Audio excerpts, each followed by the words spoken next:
बहू या नौकरानी, एक दर्द भरी कहानी। पूरे 4 साल बाद अजय कनाडा से लौटा था। कनाडा में एक ब्यूटी प्रोडक्ट्स बनाने वाली कंपनी के लिए अजय काम करता था।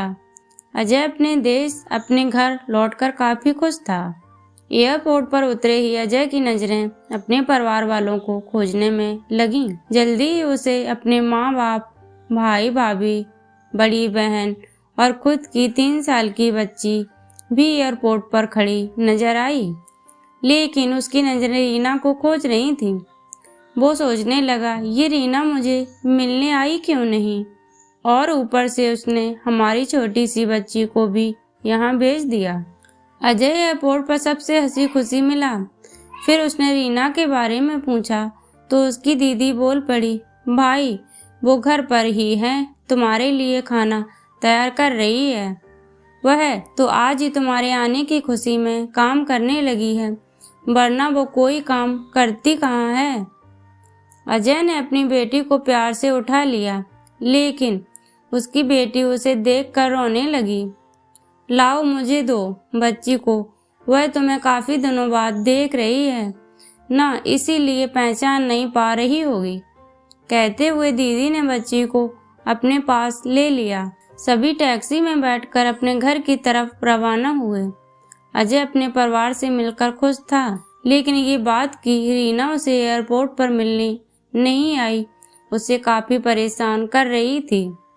वो सोचने लगा, क्या खाना बनाना इतना ज़्यादा ज़रूरी था, मुझसे मिलने से भी ज़्यादा, और वो भी तब जब मैं 4 साल बाद वापस आया हूँ। इन्हीं ख्यालों में घर तक का आधा रास्ता बीत गया। अब उसकी बच्ची उसे देखकर रो नहीं रही थी, इसीलिए अजय उसके साथ खेलने लगा। बाकी का आधा रास्ता भी खत्म हुआ और सब घर पहुँच गए। गाड़ी की आवाज़ सुन रीना बालकनी में आकर खड़ी हो गई और अजय की तरफ देखने लगी।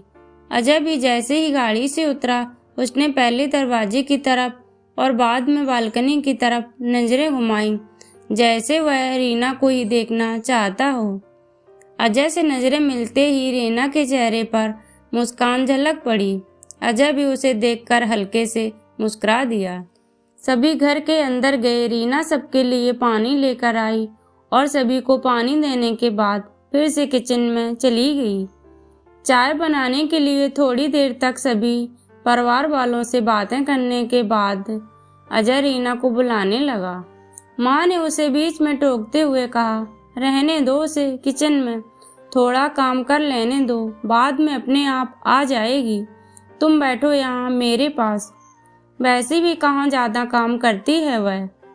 अजय यही बात दूसरी बार रीना के बारे में सुन रहा था। अब उसने सोचा कि मेरे परिवार वाले मुझसे झूठ थोड़ी बोलेंगे, हर दिन नहीं होता होगा उसको इतना काम, आज थोड़ा सा है, करने देते हैं, मैं बाद में उससे बात कर लूँगा। अजय अपने परिवार वालों से बातचीत में मगन हो गया। एक के बाद एक रिश्तेदार और पड़ोसी अजय को मिलने आते रहे और रीना को किचन से बाहर निकलने का समय ही नहीं मिला। सभी के लिए चाय बनाना, नाश्ता बनाना, यही करते करते शाम हो गई। शाम होते ही अकेली रीना इस बड़े से परिवार का खाना बनाने में जुट गई। 2 घंटे बाद सभी परिवार वाले खाना खाने के लिए डाइनिंग टेबल पर बैठे थे, सिवा रीना की।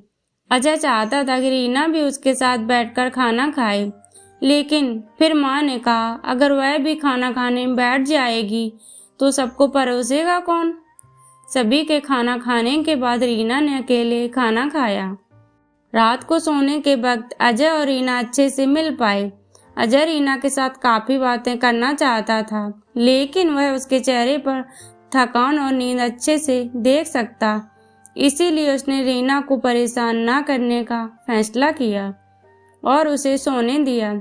रीना सोने ही वाली थी कि उसकी छोटी बच्ची रोने लगी, तो रीना तुरंत उठकर उससे दूध पिलाने के लिए चली गई। अजय कब सो गया उसे पता ही नहीं चला।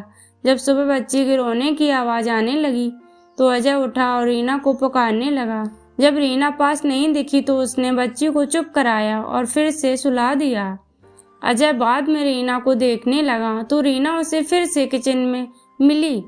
जो सुबह सुबह ही जल्दी उठ घर वालों के चाय नाश्ते की तैयारी में लग गई थी।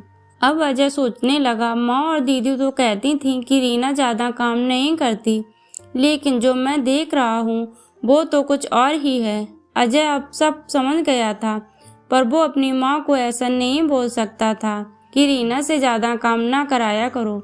इसीलिए उसने खुद ही रीना की मदद करना शुरू कर दिया था। अजय के हाथ बटाने से रीना को थोड़ा अच्छा लगने लगा। पहले जहाँ उसका चेहरा थकान से उतरा रहता था, अब उस पर थोड़ी थोड़ी चमक आने लगी थी। अजय ने कुछ दिनों में ही ये महसूस कर लिया था कि रीना अब वो रीना नहीं रही थी जिसे अजय शादी करके लाया था। वो तो कोई और थी, जो तोते की तरह बोलती थी, और ये रीना तो बिल्कुल चुप है, गुमसुम है। ऐसा लगता है जैसे किसी के दबाव में हो, किसी डर की वजह से सहमी हुई हो। अजय को उसके काम में और ज़्यादा मदद करने लगा। अजय का ऐसा व्यवहार अब घर वालों को खटकने लगा। घर के सभी बड़ों और उसकी दीदी ने मिलकर अजय को समझाया, तुम अपनी बीवी की मदद करते हो, उससे हमें कोई ऐतराज नहीं है, लेकिन तुम्हें भी एक हद तक ही ऐसा करना चाहिए। तब तक कोई तुम्हें ऐसा करता ना देख रहा हो तब तक सब ठीक है, लेकिन जब कोई तुम्हें बीवी के होते हुए बर्तन धोते देखे तो वो अच्छा थोड़ी नहीं लगता। और सोचो, आगे चलकर रीना को तुम्हारे हेल्प की आदत पड़ गई तो तुम्हारा अपना काम में ध्यान लगाना मुश्किल हो जाएगा। अजय हमेशा से अपने परिवार वालों की बात मानता आया था।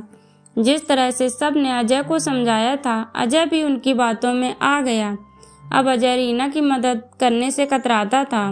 कभी कभार वह बच्ची के लिए दूध गर्म कर लिया करता, उससे ज़्यादा कुछ नहीं।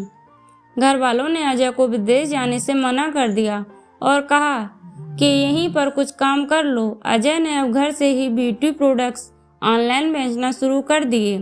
उसका परिवार भी बढ़ गया। अब उसे 2 बेटियां और 1 बेटा था। दोनों बेटियां स्कूल जाने लगी थीं, लेकिन बेटा अभी भी छोटा था। जितना अजय कमाता था उतना सबके लिए काफ़ी नहीं था। काफ़ी सोच विचार करने के बाद अजय ने यह फैसला किया कि वह अब रीना के साथ शहर में जाकर रहेगा, जहाँ पर रीना भी काम कर पाएगी और वह घर से ही अपनी ब्यूटी प्रोडक्ट्स बेचना शुरू रखेगा। इस तरह से वे अपने पैसों की तंगी को पूरा करेंगे। परिवार वालों ने भी अजय को इजाज़त दे दी। अजय चाहता था कि माँ भी उसके साथ रहे, लेकिन माँ को शहर में आना मंजूर न था। माँ बड़े भाई के साथ रहने लगी। शहर में अब रीना नौकरी करती और अजय घर से ही ऑनलाइन अपने प्रोडक्ट्स बेचता। कई साल ऐसे ही बीत गए। रीना घर का काम और बाद में बाहर का काम करके पहले से भी ज़्यादा थकी थकी रहने लगी। परिवार वालों की अजय के दिमाग में डाली बातें अभी भी उस पर असर करती थीं। वह यहाँ भी रीना का हाथ न बटाया करता। अजय अब दिन रात अपने प्रोडक्ट्स बेचने में ही मसरूफ रहता। कभी कभी रीना उससे कहती कि मुझे अच्छा नहीं महसूस हो रहा है, मुझे डॉक्टर के पास ले चलो। वो हाँ कह देता, लेकिन अपने काम में इतना खो जाता कि कभी उसको डॉक्टर के पास ले ही नहीं जाता। रीना तो बीमार थी, लेकिन एक बार अजय बहुत ज़्यादा बीमार हो गया। इतना बीमार हो गया कि उसे अस्पताल में भर्ती करवाना पड़ा। अस्पताल में अजय के पास सिर्फ रीना थी और कोई नहीं। इतना बीमार होने के बाद भी उसके परिवार वाले सिर्फ उससे मिलकर वापस अपने घर चले गए थे। उसका सहारा बनने के लिए, उसकी तकलीफ बांटने के लिए कोई भी उसके साथ नहीं था। बिस्तर पर पड़े और शारीरिक तकलीफ से गुजर रहे अजय को अपनों का ऐसा व्यवहार बहुत तकलीफ दे रहा था। फिर वह सोचता कि उसने भी तो रीना के साथ जिंदगी भर यही किया है। क्या वो रीना का जीवन साथी सिर्फ नाम का ही नहीं था? जब साथ देने की बारी आती थी तो उसने दूसरों के बहकावे में आकर उससे किनारा कर लिया था। यहाँ तक कि रीना के खुद अपने मुंह से कहने के बाद भी उसकी तकलीफ को वो नज़रअंदाज करता आया था। अजय को अपना दर्द रीना के दर्द के आगे मामूली सा लगने लगा।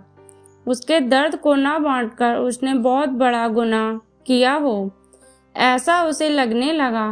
पश्चाताप के आंसू अजय की आंखों से बहने लगे। उसने अपनी सारी गलतियों और गुनाहों के लिए रीना से माफ़ी मांगी। दोस्तों, हमें इस कहानी से यही सीख मिलती है, जीवन साथी का मतलब होता है जीवन के हर उतार चढ़ाव में, जीवन के हर मोड़ में जो साथ दे। साथ होने और साथ देने में उतना ही फर्क होता है जितना सिर्फ वादा करने में और सचमुच वादा निभाने में होता है। दोस्तों, ऐसी ही कहानियाँ सुनने के लिए चैनल को सब्सक्राइब करें, वीडियो को लाइक करें।